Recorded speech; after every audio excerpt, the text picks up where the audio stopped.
दर्शकों नमस्कार, मैं हूं रवि भूषण पाठक और आप देख रहे हैं अद्यतन कालक्रम न्यूज या अद्यतन कुंज न्यूज़पेपर फेसबुक पेज। 77वें गणतंत्र दिवस पर देश के जाने माने लेखक साहित्यकार पंडित कमलेश पुण्यार्क गुरुजी ने तीखे शब्दों में अपना विचार प्रकट किए। तो आइए वीडियो में आगे सुनते हैं और अंत तक वीडियो को जरूर सुनें ताकि आप इनके उद्देश्य को समझ पाएंगे कि गणतंत्र दिवस पर ऐसे विचार को रखने का मुख्य उद्देश्य क्या रहा। तो आइए वीडियो में आगे देखते हैं। धन्यवाद और आशीर्वाद रवि भूषण जी। आज बहुत अच्छा अवसर मिला है कि गणतंत्र दिवस के अवसर पर अद्यतन कुंज के कार्यालय में हमको आपने आमंत्रित किया है और गणतंत्र दिवस के विषय में कुछ मेरे विचार आप जानना चाहते हैं। गणतंत्र से भी पहले एक शब्द है स्वतंत्र। पहले हम 1947 में अपने को स्वतंत्र स्वीकार किए। शब्दों पर ध्यान दीजिएगा तो मेरे कथन का अभिप्राय आपको स्पष्ट होगा। मैंने कहा स्वतंत्रता को हमने स्वीकार किया। मैं थोड़ा उल्टे सोच वाला आदमी हूँ। बहुत सी मेरी बातें अटपटी लगेंगी अगर गंभीरता से नहीं सोचेंगे, देखेंगे, परखेंगे तो। क्या ये मेरी स्वतंत्रता थी या केवल ट्रांसफर ऑफ पावर था? है अभी विषय गणतंत्र पर है। यहाँ मैंने इशारा दे दिया, एक टॉपिक छोड़ दिया चिंतन करने के लिए श्रोताओं को। बात कर रहे हैं, अब सीधे आते हैं गणतंत्र पर। 47 के बाद 1950 में हम गणतंत्र, मेरा राष्ट्र भारत गणतंत्र घोषित हुआ। वो राष्ट्र गणतंत्र घोषित हुआ जिसके दाहिने और बाएं दोनों बाजू 3 साल पहले हम काट दिए थे। कट नहीं गया था, हम काट दिए थे। और इसके बाद भी हम बिल्कुल विखंडन की स्थिति में थे, तितर बितर की स्थिति में थे। और जैसे तराजू पर मेढक तौलना कठिन होता है, उसी तरह से छोटे छोटे राजे रजवाड़ों को एकत्र करना, एक झंडे के नीचे लाना, एक मंच पर इकट्ठा करना बड़ा ही कठिन कार्य साबित हो रहा था। और वैसी विकट परिस्थिति में सरदार वल्लभ भाई पटेल को याद करना पड़ता है। एक और एकमात्र वह व्यक्ति है जो हमें आज यह दिवस मनाने का अवसर दिया है। वैसे लोग तो 5 सवारों में नाम लिखाने वाले तो हजारों लोग, सैकड़ों लोग मिल जाएंगे, लेकिन अगर नाम लेने की बात होती है तो मैं सबसे पहले सरदार वल्लभ भाई पटेल को याद करता हूँ, जिसकी कड़ी मेहनत का, संघर्ष का परिणाम है कि आज हम झंडोत्तोलन गणतंत्रता दिवस के उपलक्ष्य में मना रहे हैं। गणतंत्र में किया क्या हमने? हमें जो स्वतंत्रता मिली थी, तथाकथित स्वतंत्रता, फिर मैं कह रहा हूँ तथाकथित स्वतंत्रता, क्योंकि वह स्वतंत्रता नहीं थी। हाँ, उसको उच्छृंखलता कह सकते हैं। हमें बोलने की आज़ादी मिली, हमें गाली देने की आज़ादी मिली। हम यहाँ बैठ करके हम प्रधानमंत्री राष्ट्रपति को भी बैठ के गाली दे सकते हैं। मेरे यहाँ कोई ऐसा ये नहीं है, कोई व्यवस्था नहीं है। जब जिसको मन हम किसी को गाली दे सकते हैं, चाहे वो शंकराचार्य हो कि प्रधानमंत्री हो कि राष्ट्रपति हो। और बस ढुलमुल नीति हमारी न्याय व्यवस्था, जिस संविधान की शपथ लेकर के हम संसद भवन में प्रवेश करते हैं, हम पदासीन होते हैं, वह संविधान ही क्या है? मैं तो उस संविधान को ही ब्रिटिश डायपर कहता हूँ। British diaper. Government of India rule 1935 को धो पोंछ करके हमने भारतीय संविधान का दर्जा दे दिया था। वास्तव में देखा जाए तो वह मेरा संविधान नहीं है।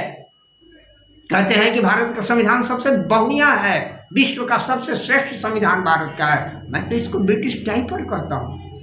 भारतीयों पर अन्याय करने के लिए, अत्याचार करने के लिए 1935 में जो नियम लागू किया गया था, बनाया गया था गोरंडो द्वारा, उसी को झाड़ पोंछ करके हमने संविधान का दर्जा दे दिया। संविधान को, संविधान का स्वरूप प्रदान करने के लिए तत्कालीन महानुभावों ने बहुत श्रम किया।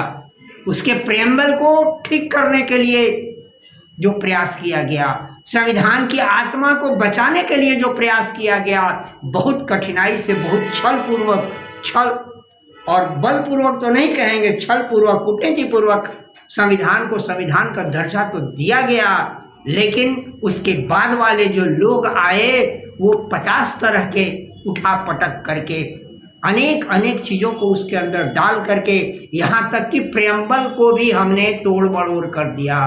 प्रेम्बल का मतलब होता है संविधान का ढांचा, और हमने संविधान का ढांचा ही जब मेरा लड़खड़ा गया, हमारे संविधान में 75-76 वर्ष के अंदर ही अनेक अनेक संशोधन हुए, और सारे के सारे मनमाने संशोधन हुए। जो होना चाहिए था वो नहीं हुआ। 0 डिग्री के टेम्परेचर वाला ड्रेस कोड आज भी हमारे न्यायालयों में लागू है। हम काला कोट पहन करके हम न्याय व्यवस्था में, और आंखों पर पट्टी, न्याय की बेदी, न्याय की देवी, अंधी देवी। अंधी देवी क्या न्याय करेगी जिसको दिख ही नहीं रहा है? हमारी न्याय व्यवस्था, हमारी सारी व्यवस्थाएं, और ये सारा क्यों? इसलिए कि उस संविधान में बहुत सारी खिड़कियां ऐसी हैं, जहां बहुत से चोर दरवाजे से ऐसे हैं जहां से अपराधी आसानी से भाग निकलता है। अभी अगर सबसे कठिन है, सबसे दुर्लभ है, तो भगवान ढूंढने पर मिल जा सकते हैं, लेकिन न्याय मिलना तो बड़ा कठिन है। न्याय मिलने के लिए रसूखदार होना जरूरी है, न्याय मिलने के लिए पैसे वाला होना जरूरी है, पैसे वाला। तो बात गणतंत्रता की हो रही है, हम विखंडित एकदम, अभी भी भीतरी एकदम ढांचा, हमारा एकदम भीतरी ढांचा चरमरा गया हुआ है। स्वतंत्रता के साथ ही हमारे ऊपर आरक्षण की पुड़िया थमा दी गई थी। एक तो बंटवारे का दर्द, हमारी दोनों भारत माता की दोनों बाजू काट दिए गए थे 2 कुर्सियां बनाने के लिए, प्रधानमंत्री की 2 कुर्सियां हो इसके लिए, इस दुष्ट नीति के तहत, और दे दी हमें आज़ादी बिना खड्ग बिना ढाल। वाह वाह वाह वाह वाह, कितना बड़ा झूठ है भाई, और कितना झूठ बोलोगे? इससे बड़ा झूठ कोई हो सकता है क्या? 1887 से लेकर के 1946 तक कि हमारे भारत के सपूतों को, बलिदानियों का कहाँ मोल हुआ? इस पर हमने कभी विचार किया? जो वास्तव में काम करने वाले थे, जो खून बहाने वाले थे, जो पसीना बहाने वाले थे, वो हाशिए पर चले गए। 13 में से 12 वोट जिसको, 11 वोट जिसको मिले, वो सरका दिया गया, उसके पुर्जा थमा दिया गया कि तुम अपना कुर्सी वापस ले लो। और जो 1 वोट वाला हमारे सिर पर बैठ गया। हमारे बाप हो गए, भारत माता के बाप हो गए, भारत माता के चचा जी हो गए। देश का भी कोई बाप होता है क्या? और अगर बाप ही मानना था तो वो बाप बगल वाले के, हमारे पड़ोसी पूर्व पश्चिम वाले दोनों पड़ोसी तो हमारे बने टुकड़े, उनके बाप फेफड़ा, ट्यूबरकुलोसिस बैक्टीरिया। ट्यूबरकुलोसिस बैक्टीरिया क्या था? वो था आरक्षण की पुड़िया। जिस संविधान की शपथ लेते हैं, जिस संविधान की हम बात करते हैं कि बाबा साहब अम्बेडकर का बनाया हुआ संविधान है, हमने अम्बेडकर को समझा कितना? अम्बेडकर के कितनी बातों को हमने माना? अम्बेडकर ने ये भी तो कहा था कि ये तो पहले तो ये उचित ही नहीं है, अगर लगाना ही है, आरक्षण देना ही है, तो केवल 10 वर्षों का एक प्रायोगिक ये है, और फिर हम देखें कि अगले 10 वर्षों में हमने इस आरक्षण से हमारी जनता को, हमारे राष्ट्र को क्या लाभ हुआ। लेकिन एक बार जिसको भीख की रोटी खाने की आदत पड़ जाती है, वो 76वें वर्ष में भी अभी हम उस आरक्षण की पुड़िया को खाए जा रहे हैं। खाते रहो बेटा, खाते रहो। अंग्रेजी दवाइयों की तरह की डायबिटीज हो गया है तो जीवन भर दवाई खाओ, बीपी हो गया है जीवन भर दवाई खाओ, तो वो आरक्षण जीवन भर खाते रहो और गौर जरा करें कि कितना उसे लाभ हुआ है। ठीक है, आरक्षण देना ही है तो आरक्षण की परिभाषा को बदलो, आरक्षण की प्रक्रिया को बदलो। ये नहीं हो रहा है। सेक्युलरिज्म हमारे ऊपर थोप दिया गया 4 वर्णों में बटा हुआ हमारा सनातन भारत आर्यावर्त 44,000 जातियों में बांट दिया गया अंग्रेजों में, और आज हम इन सारे जहरों को स्टिमुलेट कर रहे हैं और हम उसे योगवाही प्रयोग करके उसमें ऐसे नए नए कानून लाए जा रहे हैं जिससे कि हमारी स्वतंत्रता तो अपनी जगह पर है, हमारी गणतंत्रता को ठेस पहुंच रही है, हमारी एकता और अखंडता को ठेस पहुंच रही है। टुकड़े टुकड़े में हम बढ़ते जा रहे हैं, बढ़ते जा रहे हैं, बढ़ते जा रहे हैं, और बंटने के लिए नए नए मसाले भी हमें थोपे जा रहे हैं। डर से कोई मुंह पर ताला लगा करके, मुंह पर टेप चिपका करके या दरकिनार करके हट जाए, लेकिन आत्मा तो कभी नहीं स्वीकार करेगी ना सच्चाई क्या है। तो इस तरह से ये विखंडता, एक तरफ विखंडता के कार्य हो रहे हैं। अभी जस्ट अभी 2026 अभी कुछ दिन हुई पहले या सप्ताह भर पहले अभी जो ये नए काला कानून जो हमारे पर आया है, ये कानून क्या कह रहा है? ये कानून जो है सो काला पानी देने की स्थिति में है। जो भी वास्तव में राष्ट्र के सेवक हैं, राष्ट्र के कर्णधार हैं, ये इन सबको काला पानी देने जैसी स्थिति है। क्या उनकी स्थिति होगी? यूजीसी नाम का कानून, एक तरफ वक्फ कानून था, वक्फ हम ढोए जा रहे थे, जहां बोर्ड लगा दिया गया अब ये वक्फ की संपत्ति हो गई। उसी तरह से जब जिसको मन आए इन चीजों का प्रयोग कर लेगा, इन हथियारों का। कानून हमारे जितने भी हैं, हम अपने कायदे से, हम अपने आईपीसी सीआरपीसी को हम देखें, हमारी जो दंड संहिता है, हमारी जो न्याय संहिता है, ये सारे के सारे एकदम सड़े गले हैं। इससे कभी हमें न्याय नहीं मिल सकता है। आमूल चूल, अतः कुल मिलाकर के संक्षेप में अगर कहें तो आमूल चूल परिवर्तन की आवश्यकता है। ये सामान्य पुड़िया से करें, प्रॉपर डायलिसिस की आवश्यकता है, क्योंकि हमारा कण कण जो है सो, रक्त का कण कण जो है सो प्रदूषित हो चुका है। दूषित नहीं, प्रदूषित हो चुका है। इस पर ध्यान देने की आवश्यकता है। इन चीजों पर हम विचार करेंगे, इन काले कानूनों को हटाएंगे, संविधान पर विचार करेंगे, संविधान में आवश्यक संशोधन करेंगे। और जब इमरजेंसी लगा करके, बड़ी अच्छी बात अभी किसी बड़े व्याख्याता ने, प्रवक्ता ने कहा है कि जब इमरजेंसी लगा करके सेकुलरिज्म शब्द को जोड़ा जा सकता है, तो ऐसी ही इमरजेंसी लगा करके सेकुलरिज्म को हटाया क्यों नहीं जा सकता है? तो इस तरह से इन छोटी छोटी बातों पर विचार करने के लिए जरूरत है। अभी अपने हम गणतंत्रता को बरकरार रख सकेंगे, अन्यथा तो विखंडन के बीज बोए जा रहे हैं। मैं यहाँ किसी पार्टी विशेष की बात नहीं कर रहा हूं। पार्टी क्या, कोई ऐसी पार्टी है जिसके ऊपर हम सीने पर हाथ रख करके एकदम बिल्कुल आत्मिक रूप से प्रसन्नता पूर्वक जिस पार्टी को हम कहें कि नहीं ये अव्वल है? हिंदू राष्ट्र की बीमारी साल भर से चल रही है। हिंदू राष्ट्र को, अरे भैया हिंदू राष्ट्र घोषित कर देने से क्या हो जाएगा तुम्हारा? हिंदू राष्ट्र तो इससे 46 में 47 में घोषित हो जाना चाहिए था। जब धर्म के आधार पर हमारे देश का विभाजन हो चुका था, तो उस दिन फिर हिंदुस्तान तो हिंदुस्तान रहना चाहिए था। पाकिस्तान बन गया, हिंदुस्तान रह गया, तो फिर इसको हिंदू राष्ट्र कहने में मुझे क्या आपत्ति, क्यों शर्म आ रही थी? खैर, इन सब बिंदुओं पर विचार करने की आवश्यकता है,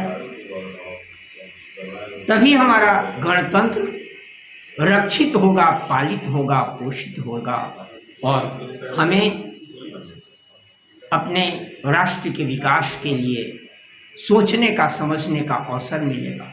अच्छा, विचार करें। मैं ये आदेश देने का अधिकारी नहीं हूँ, मैं निर्देश देने का भी अधिकारी नहीं हूँ, लेकिन मेरे ये विचार हैं। अपने विचारों को आप तक किसी माध्यम से, इसलिए जब कभी भी छोटा मंच हो कि बड़ा मंच हो, मैं तो झांकते रहता हूँ कि मंच माइक मिलता है तो अपने मन के भड़ास को मैं निकालने का प्रयास करता हूँ। अब ये मेरा प्रलाप समझे, पागलपन समझे, मूर्खता समझे, जो भी समझे, मैं ये नहीं कर रहा हूं कि मेरी बातों को आप अक्षरशः स्वीकार कर ले। मैं आदेश नहीं दे रहा हूं, निर्देश नहीं दे रहा हूं। विचार करें आप भी कि क्या है, क्या होना चाहिए, हम कौन थे, क्या हो गए और क्या होंगे कभी। मैथिली शरण गुप्त की इन पंक्तियों को याद कीजिए। भारत भारती की रचना के समय उन्होंने जिन बातों को जो कहा था, उन बातों पर ध्यान दीजिए।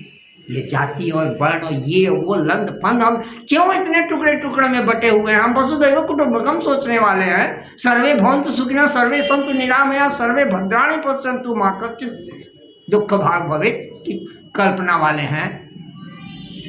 और उसको इस तरह से टुकड़े टुकड़े में बांटने का सतत प्रयास हो रहा है। ऊपर से मोलम्मा चढ़ा रहे हैं, सेलो टेप लगा दिए और भीतर हजारों टुकड़ों में बटा हुआ है। किस जाति की बात कर रहे हैं? किस धर्म की बात कर रहे हैं? कुछ धर्म के नाम पर लड़ा दो, किसको जाति के नाम पर लड़ा दो। यानी किसी भी तरह ये सारे के सारे ये हमारे हाथ की ये 10 उंगलियों की तरह है। ये अंगुलियां 10 होंगी, 5 उंगलियों से ही मुट्ठी बनेगा।